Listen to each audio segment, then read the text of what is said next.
진해하는 국민 여러분, 안녕하십니까? 오늘 15탄 용기의 말, 좌절의 말을 가지고 여러분과 함께 나누겠습니다. 9살짜리 사내아이가 동네 우물가를 지나가다가 동네 안악이 자기를 가리키며 옆 사람에게 하는 말을 들었습니다. 쟤는 왜 저렇게 비쩍 마르고 눈만 커다랗다니 정말 보기 싫다. 동네 안악의 이 말 한마디는 아이의 가슴에 비수처럼 날아와 꽂혔습니다. 그날 이후 28년 동안 아이는 한 번도 귀를 펴지 못했습니다. 스스로 아무것도 할 수 없는 사람이 되어버린 것입니다. 집이 부유했기 때문에 별다른 고생은 하지 않았지만 대학을 졸업한 다음에도 취직도 하지 않았고 결혼도 하지 않았습니다. 보다 못한 그의 아버지가 그를 미국으로 보냈습니다. 당시 유학생이 많지 않던 시절이라 유학을 다녀오면 혹시 아들의 앞길이 열릴까 해서였습니다. 미국에서도 그는 온전한 사람 구실을 하지 못했습니다. 다른 사람이 4, 5년이면 마치는 공부를 13년이 넘도록 마치지 못하고 폐를 잘라낼 만큼 건강이 악화되었습니다. 그런 상태로 그는 미국에서 세월만 보내고 있었습니다. 24살에 들어간 미국에서 37이 되도록 별 볼 일 없이 지내던 그에게 어느 날 생명의 손길이 뻗쳤습니다. 그가 다니던 학교에 한 기독교 서클이 그를 주목하기 시작한 겁니다. 이 서클은 모두 여학생으로 이루어져 있었습니다. 5명쯤 되는 그 여학생들이 언제나 주눅 들어있는 그 모습을 측은히 여겨 그에게 용기를 주기로 결심한 것입니다. 마침 그를 위해 기도하던 여학생들이 그를 도울 수 있는 좋은 방법을 생각해냈습니다. 그들은 그의 장점을 찾아내서 표 안 나게 칭찬하기로 했습니다. 털어서 먼지 안 나는 사람이 없는 것처럼 제 아무리 못난 사람이라도 찾아보면 한두 가지 장점쯤은 다 가지고 있습니다. 여학생들은 그를 면면히 관찰하면서 그의 장점을 찾아내기 시작했습니다. 그러자 그에게 금세 많은 장점을 발견해냈습니다. 그들은 이렇게 발견한 그의 장점을 자연스럽게 칭찬했습니다. 이런 여학생들의 행동은 끊이지 않고 이어졌습니다. 그러자 차츰 그의 태도도 달라지기 시작했습니다. 그에게서 이전에 찾아볼 수 없었던 활기가 느껴지기 시작했고 몇 달이 지나자 그의 행동에 자신감과 당당함이 비추기 시작했습니다. 마지막으로 한 여학생이 그를 붙들고 집중적으로 공략했습니다. 2시간이 넘도록 교정 벤치에 앉아 그가 그들에게 얼마나 중요한 사람인지 또 그의 장점이 그들을 얼마나 기쁘게 했는지 말하면서 그에게 용기를 불어넣었습니다. 그 여학생과 헤어져 기숙사로 돌아온 그는 더 이상 그 이전의 그가 아니었습니다. 그의 마음속은 기쁨으로 충만했고 자신감이 넘쳐 흘렀습니다. 그는 벽에 걸린 거울에 자신의 모습을 비추어 보았습니다. 거울 속에는 180cm의 훤칠한 귀에 완벽한 이목구비를 갖춘 잘생긴 청년이 웃고 있었습니다. 이렇게 준수한 청년이 28년 동안이나 자신을 못난이로 생각하고 주눅든 인생을 살아왔다니 믿을 수 없다는 생각이 들었습니다. 그가 그날 거울 속에 비친 자신을 바라보면서 받은 충격은 엄청난 것이었습니다. 지금까지 살아온 세월이 너무나 분하고 억울했습니다. 그날부터 그는 열심히 공부해서 40살에 박사학위를 받고 조국으로 돌아와 교수로 재직했고 자신에게 용기를 불어넣어준 여학생과 결혼하여 행복하게 살고 있습니다. 이처럼 말은 한 사람의 인생을 살리기도 하고 죽이기도 할 만큼 유력적입니다. 실제로 죽이는 한마디 말이 28년 동안 한 사람을 끌고 다니며 그를 비참하게 했고 살리는 말 한마디가 아무짝에도 쓸모없어 보이던 한 사람을 중요한 인물로 일으켜 세웠습니다. 나에게도 말 한마디 때문에 여자를 무서워하던 세월이 있었습니다. 15세 때 하숙집 누나들이 무심코 떠들어대던 말 때문에 나는 무려 15년 동안이나 여자 앞에서만 서면 주눅이 들어 귀를 펴지 못하고 살았습니다. 정태기 목사님의 간증입니다. 어느 날 학교에서 하숙집으로 돌아오는데 옆방에서 누나 친구들이 수다를 떨고 있었습니다. 뭐 그리 웃고 떠들 일이 많은지 온 집안이 다 떠들썩했습니다. 그들은 떠드니라 내가 마당에 들어선 일도 몰랐습니다. 때마침 내 이야기를 하고 있던 중이었습니다. 얘들아, 태기 말이야. 걔는 못생겨서 여자친구도 하나 없을 거야. 그치? 방 안에서 까르르 웃음소리가 터져나왔습니다. 순간 그네들의 웃음소리가 내 심장에 날아와 박혔습니다. 그날 이후 나는 여자들만 보면 심장이 두근거리고 행동이 부자연스러워지는 증세에 시달렸습니다. 이것이 여성에 대한 두려움으로 발전했고 결국 대인 공포증으로 연결되었습니다. 지금 돌이켜보면 썩 잘생기지도 않았지만 아주 못난 편도 아닌 내 얼굴에 왜 그리 자신이 없었는지 모릅니다. 사람들 앞에 나서는 일이라면 딱 죽은 일 같았습니다. 매사에 자신감을 가질 수 없었습니다. 이런 증상은 나이 30에 아내를 만나 결혼한 뒤에서야 사라졌습니다. 그 말 때문에 나는 무려 15년 동안이나 진정한 나의 삶을 살지 못한 것입니다. 그 말 때문에 황금 같은 청소년기를 주눅들어 보냈다고 생각하니 지금이라도 그때 그 누나 친구들을 찾아가 나의 세월을 보상해달라고 하고 싶은 심정입니다.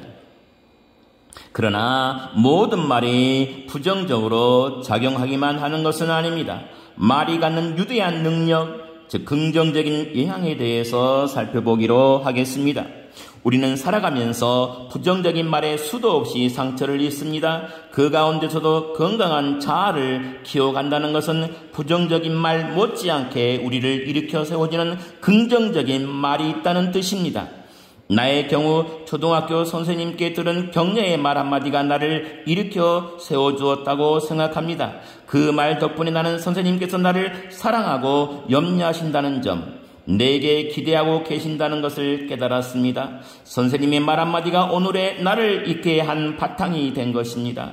마을 어른들도 나를 일으켜 세워주는 말씀을 많이 들려주셨습니다. 그 말은 내가 들었던 부정적인 말들에서 오는 상처를 상쇄시키고도 남은 만큼 내게 소중한 영향을 미쳤습니다. 누구도 부정적인 이야기를 한마디도 안 듣고 살아갈 수는 없습니다. 그렇지만 긍정적인 말을 그보다 더 많이 듣게 된다면 인간은 건강한 삶을 향유할 수 있습니다.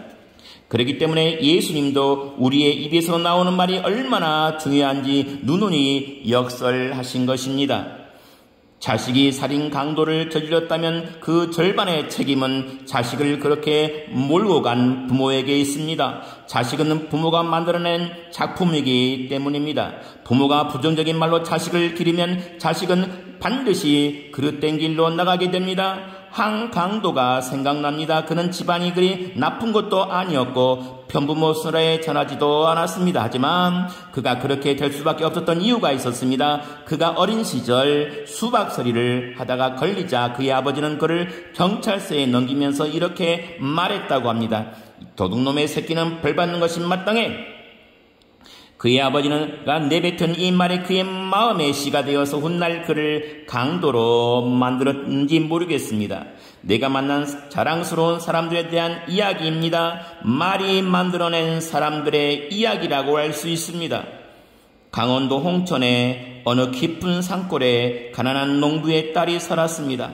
어머니는 그녀가 철이 들기도 전에 세상을 떠났고 아버지는 곧 재혼했지만 어느 날 스스로 목숨을 끊고 말았습니다. 이제 이 불행한 아이에게 남겨진 것은 계모와 그 계모가 낳은 동생들과 지독한 가난뿐이었습니다.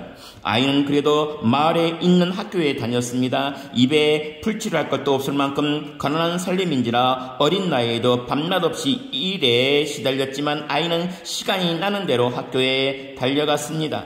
그러나 말이 학생이지 거지나 다름없는 아이와 같이 놀아줄 변변한 친구 하나 없는 학교 생활이었습니다. 요즘 말로 아이는 왕따를 당했습니다.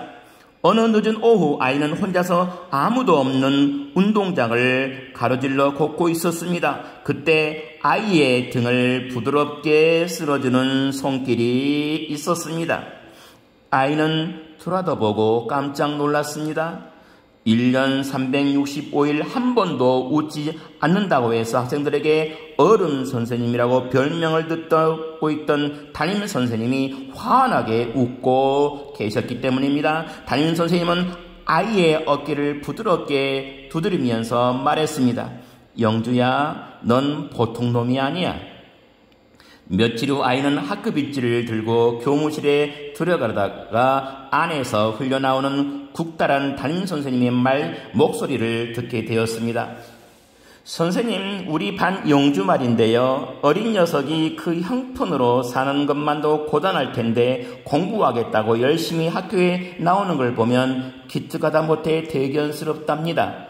그래서 아이들을 가르치다가도 그 아이의 까만 눈동자와 마주치려면 울컥 목이 메고 눈물이 나오는 적이 많아요. 담임 선생님이 자기를 칭찬하고 있었습니다. 아무도 상대해주지 않는 자신을 위해 담임 선생님이 눈물을 흘려주셨다고 합니다. 아이는 일지를 교무실 문 앞에 내려놓은 채 울면서 집으로 돌아왔습니다. 다음 날부터 이 아이에게는 이상한 증세가 나타났습니다. 우선 굶어도 배가 고프지 않았습니다. 전날까지 평생 소원이 강냉이 죽이라도 한번 실컷 먹어보는 것이었는데 배가 전혀 고프지 않는 것입니다. 다음으로 친구들 앞에서 부끄러워하지 않았습니다. 당당해졌습니다. 전에는 주눅이 들어서 친구들과 잘 어울리지도 못했는데 이제는 당당하게 자기 의사를 표현할 줄 알게 된 것입니다.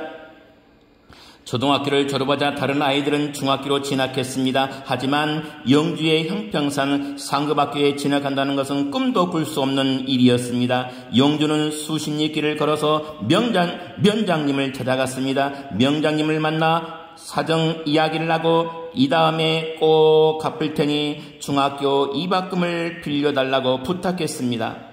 누더기를 걸친 작은 계집아이의 당돌한 말에 한순간 당황했던 면장님도 영주의 향양열에 감동하여 상당한 돈을 건네주었습니다. 그 돈으로 중학교에 입학한 영주는 이를 악물고 공부했습니다. 결국 중고등학교 6년 동안 장학금을 받으면서 학교에 다녔고 고등학교를 졸업할 무렵 개교 이래 처음으로 서울의 명문대학에 합격하는 영광을 얻었습니다. 아르바이트를 하면서 대학을 졸업한 영주는 인류 종합상사에 취직하게 되었습니다. 지금까지의 고생을 모두 보상받는 순간이자 안정된 미래가 보장되는 순간이었습니다. 그런데 그렇게 편안하고 안락한 생활이 시작되자 영주의 마음은 왠지 모르게 편치 않았습니다. 그의 내부에서 들끓는 소리가 들려왔습니다. 혼자서만 편히 살아서는 안 된다는 양심의 소리, 넌 보통 여자로 살아서는 안 된다고 하신 선생님의 목소리가 맴돌기 때문이었습니다. 마침내 그녀는 대학원을 등록했고 지금은 대기업의 중견 간부로 활동하고 있습니다. 가장 힘들 때 선생님으로부터 들은 따뜻한 말 한마디는 영주의 삶에 다이너마이트를 터뜨렸습니다. 말 한마디가 한 사람의 운명을 이렇게 크게 변화시킬 수 있다는 것을 예수님은 잘 알고 계셨습니다. 또 한 예를 들겠습니다. 경상도 안동에 권 장로님이 살고 있었습니다. 권 장로님은 안동 지역에서 이름 있는 선생님이었습니다. 크리스천 스승이었지요.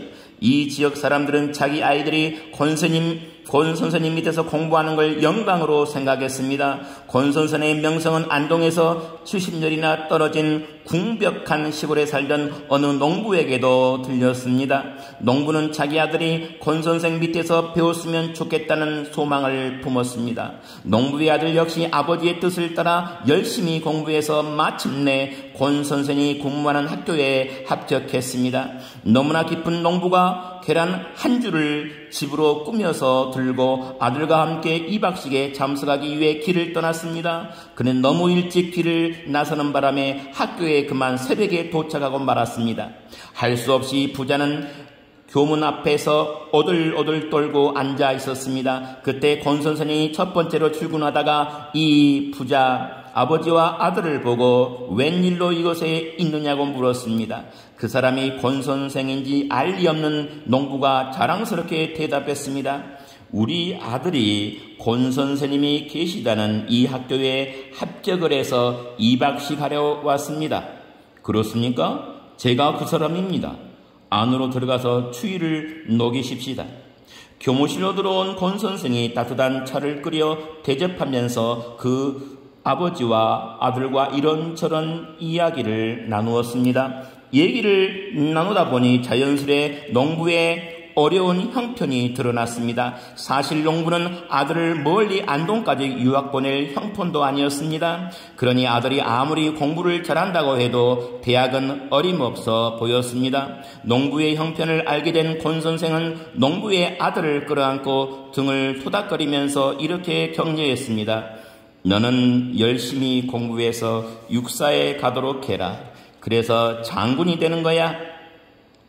이 간단한 격려의 말 한마디가 농부의 아들에게 엄청난 용기를 주었습니다. 아이는 벽에다 이런 말을 써붙이고 밤낮 없이 책과 실험했습니다. 나는 육사에 가서 장군이 될 것이다.